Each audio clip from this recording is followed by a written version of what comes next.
myself, and I am inspired to think that we don't have to have a world where being healthy is a struggle.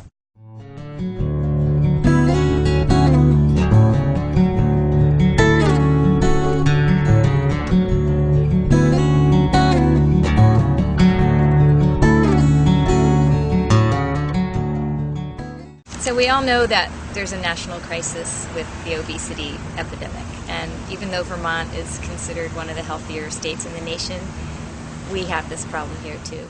59% of Vermont adults are obese or overweight, and 29% of our youngest Vermonters, aged 2 to 5, are above a healthy weight. And the incidence of obesity in adults and children has doubled in the past 20 years.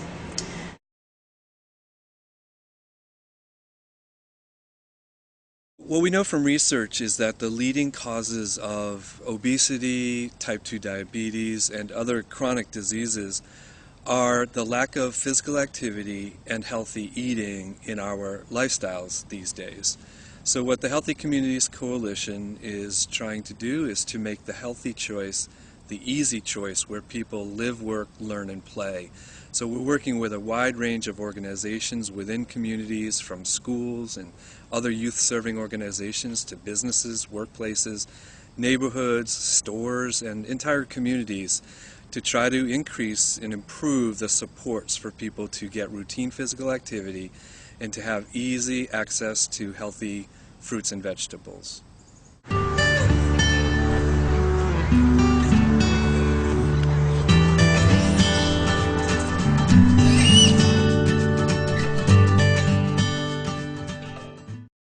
So one of the strategies HCC is using to stimulate policy systems and environmental change throughout Windham County is the assessment and planning process. Now with this, we're using a number of different assessment tools to work with schools, workplaces, after-school childcare sites, and communities at large to help them discover where they are in terms of policy and environmental supports for healthy eating and routine physical activity. And then we're using that information to create an action plan for improving and strengthening these supports. We've been offering the assessments for a short time, and we've already begun to see a number of exciting changes throughout the county.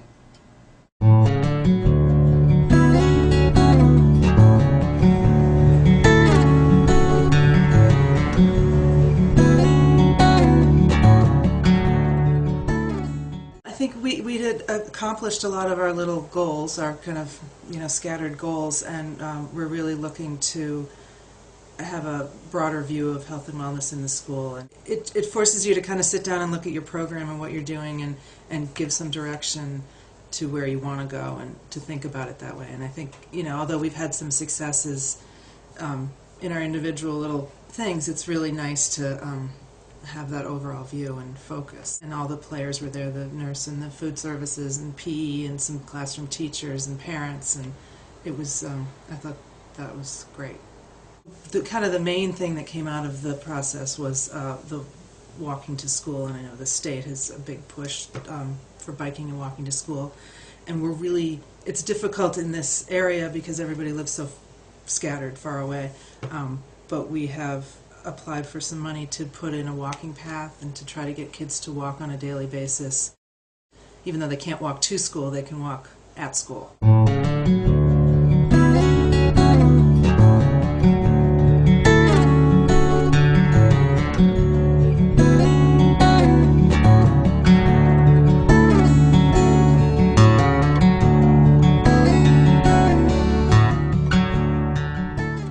The Community Health Index really helped, I think, all of us in that group take a look at what we're offering, what we're actually doing. That I think sometimes we do, we're offering things and we don't really realize that we're even doing it. So it was kind of eye-opening to realize that, well, we are really encouraging people to try to take a break during their work day and go outside and maybe take a walk if they have time to do that. The questions also help you, or they helped me anyway, think about not only what we were currently offering, but what else we could be doing that didn't cost a lot of money, that might be a really easy success story, a really easy win for the hospital. A great example of that is the cafeteria, the kitchen. We did the assessment and we thought, maybe we should just change the layout of the food. Everyone goes through the salad bar first, so everyone accesses the salad before they even get to the hot food.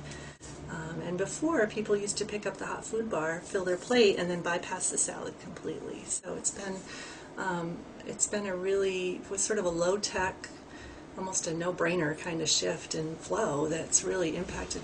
We have 180 plus employees here, and they all eat lunch, so it's huge. That people are making, or have the option to make healthier choices first.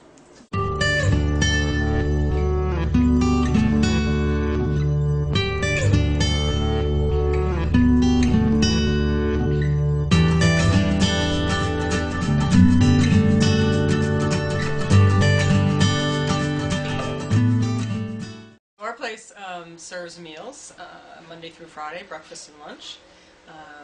We always serve fruit and vegetables and fresh salad every single day. And we have a food pantry that provides food to about 180 households every month.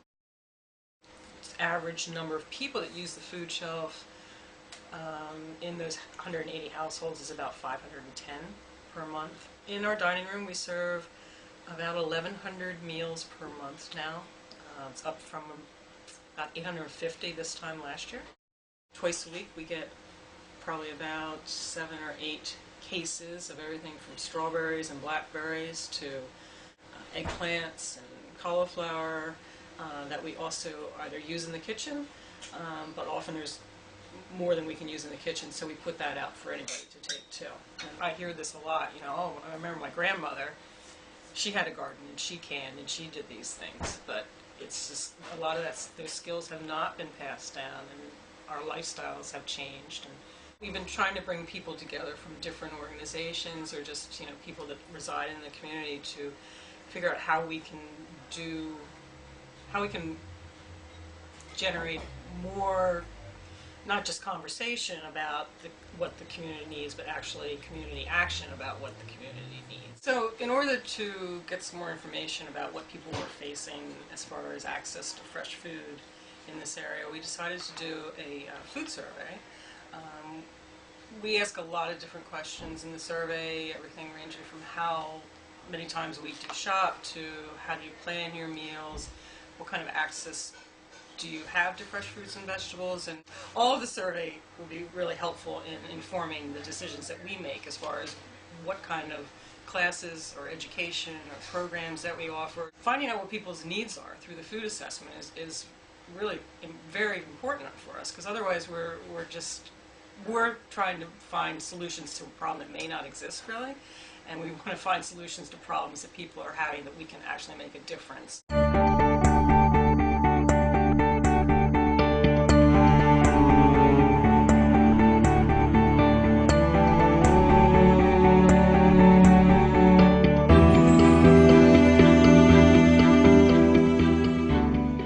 As planners, professional planners, we're aware of the link between the built form or the way the town is constructed and people's level of activity, physical activity in it.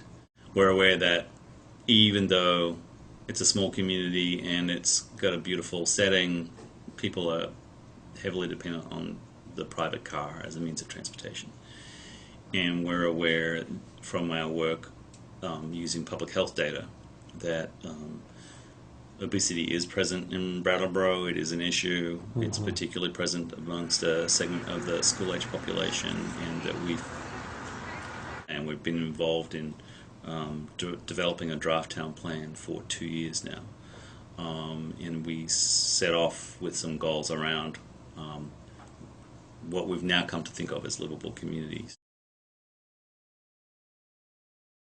Chile process has been really important to us. There was a group formed in Brattleboro that was a really good cross-section of thought leaders and practitioners in the field. So it was made up of people from the health department, people from the schools community, people from the hospital and public health community, people representing AARP and the YMCA. For us, as part of the town planning process, what we've done is feed that information into chapters that address municipal facilities and services, and transportation. So a strong commitment to public transit, a strong commitment to making adequate accommodations for cyclists and pedestrians on streets. We can make small but important changes in policy and in action to encourage physical activity and to encourage an awareness of the relationship between the physical environment and activity.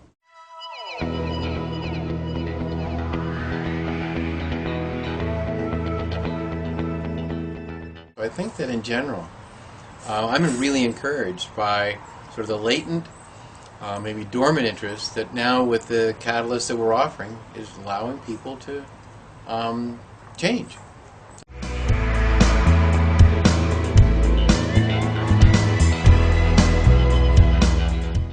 We hope you've been inspired by some of the changes that you've heard about in this video.